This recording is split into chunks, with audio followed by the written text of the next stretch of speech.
Hey there folks, and welcome back to Space Engineers. Today we're going to take a look at my destroyer escort that I made. Historically speaking, destroyer escorts were more lightly armed and lightly armored than their fleet destroyer counterparts, and they were mostly used for just protecting civilian ships and convoys. So I kind of took that idea to heart to make a very fast and agile ship that can take on smaller and lighter craft and still is armed with enough firepower to take them down. And in addition to that, it has enough armor that it should be able to prevent breaches of the hull from smaller craft. And it is incredibly maneuverable, which I will show you in a little bit. So, as you can see, we have our airlock right here. The front of the ship is right here, and you see the window right there? That's where the bridge is. And on top is the firing deck. And we have our retro thrusters right there. And here we have our airlock, so we have two doors. It's the same thing on the other side. Oop, gotta turn off my jetpack. There we go. Close the door. And here we are. It's a much smaller ship than the other ships that I've shown so far. And here we are. This is the main deck. It has an assembler in the very front. In case anything gets damaged, you need to make more weapons, need to make more ammunition. We also have cargo containers for ammunition, for food, for uranium pellets, and anything else we might need. And here we have our engineering section, just with a whole bunch of nuclear reactors and a whole bunch of gyroscopes. And we have our medical station. And here is just another airlock out to the other side. So this is a very small ship. And still the ladders are glitched, so we'll have to use our jetpacks. And here we go. We're on the second deck. We just have a backup nuclear reactor and a backup gyroscope. And when we open this, this is the bridge and the command and control section. Got a couple different stations here and the main piloting chair. We'll take a look at how it flies in just a little bit. And you keep on going up here. And you go up to the firing deck. And we have these little walls here, so you can take behind cover if you're taking fire. And it's armed with 2 forward-facing missile launchers, 2 rear-facing missile launchers, and 2 side-facing Gatling cannons. But obviously, well, these things pivot, and hopefully sometime in the future we'll be able to actually use these, and we'll see how much or what the angle is that you can shoot at, if you can go all the way around or if it's only a firing arc that you can use. We'll figure that out when they update this. But that's essentially the entire ship, but the fun is when you actually fly it, because this thing flies like a small ship. It has so many engines and so many gyroscopes that it is extremely maneuverable, and you should actually be able to dodge incoming missiles and whatnot. So here we are. As you can see, this thing is incredibly maneuverable. It's not taking much effort at all to move this.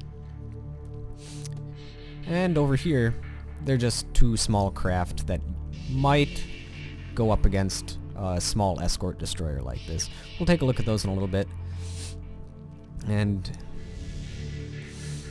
yeah, and it rarely ever uses more than 100% power unless you're turning and stopping at the same time. So it's quite a well-designed ship in my opinion.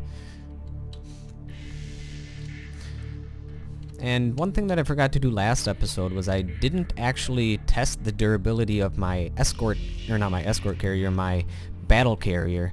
So we're going to do that this episode too, as well as test the durability of the heavy armor. If I didn't mention, these are all made out of heavy armor blocks, so it's quite well defended, despite the fact it's only 1 armor deep in most parts. And here we go. This is just a small light attack craft. It has 2 missile launchers and 2 Gatling cannons with quite a few gyroscopes, and it's one of my better designs, I think. So here we go, we're just going to, whoop, first we need to drop these into our hotbar. And there we go. The Gatling cannon really doesn't do anything to this ship, so that's nice. It dents it a little bit. The real damage comes when you fire missiles at it. But even that doesn't really do too much. Certainly not as much as it would do to the frigate or the corvette if we fired it at it. Alright, let's take a look, see what the damage is on the interior, if any. Let's see, do these doors still work? Oh, nope. So it looks like you can break doors now, which I guess is a cool feature.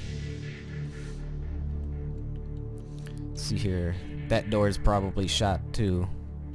You might have to enter through the firing deck.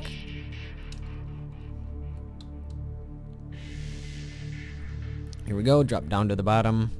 Yeah. It did take a... Whoops. Didn't mean to do that. It did take a significant amount of damage. In fact, I might need to widen up this passageway a little bit, because it damaged it so much I can't fit through. Maybe if I crouch. Nope. Okay, so that's a known issue, I guess. It's always good to test these things. The engineering section looks perfectly fine. Let's take a look at the bridge.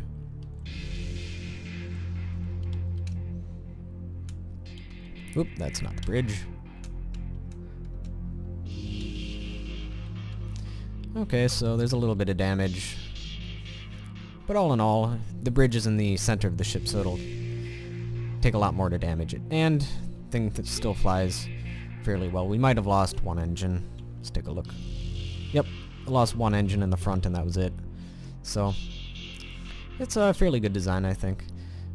And I'm just going to do a short jump cut and I'm going to show you the size comparison between this and the battle carrier. So, see you back in a little bit. And we're back, and as you can see, the destroyer Escort is teeny tiny compared to the battle carrier. In fact, if it was 2 blocks shorter, it could actually fit inside of the hangar bay, which is kind of funny. I meant the hangar bay for small ships, but this thing could almost fit in. And yeah, I didn't test out the durability on the battle carrier last episode, which I should have, so we'll do that this episode, and I'll show you how much the double and triple thick armor actually does to it, because it protects it quite well. Let's see here. And we're going to want to put the missile launchers and Gatling cannons in the hotbar. And select our missile launcher. Yeah, take a couple of shots at it just to show you. Oh wow. My computer does not like this. Slowing down pretty quick. But the battle carrier is pretty big. Just fire a couple shots at it and see if anything can pierce it.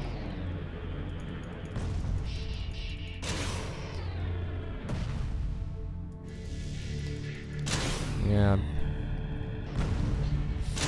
This new heavy armor is pretty awesome.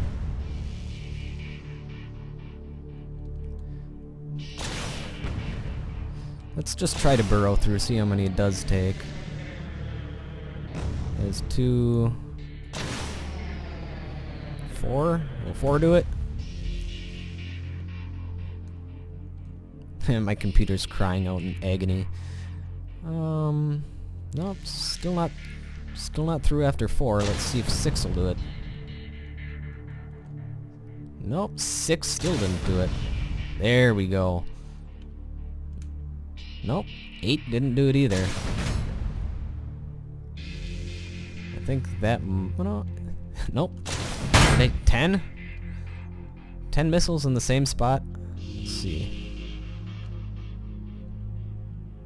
Oh, the smoke clears. I think that might have done it. Let's see, let's get out of our Get out of our ship. And let's fly on closer to see what damage is. So 10 shots in the same spot did this much damage. And it actually doesn't look like we made it through. Whoa. The computer finally caught up with me. Yeah, so 10 shots in the same spot and it still didn't get through the armor. So I'm fairly confident that the battle carrier is adequately armored. I don't need to destroy anything else.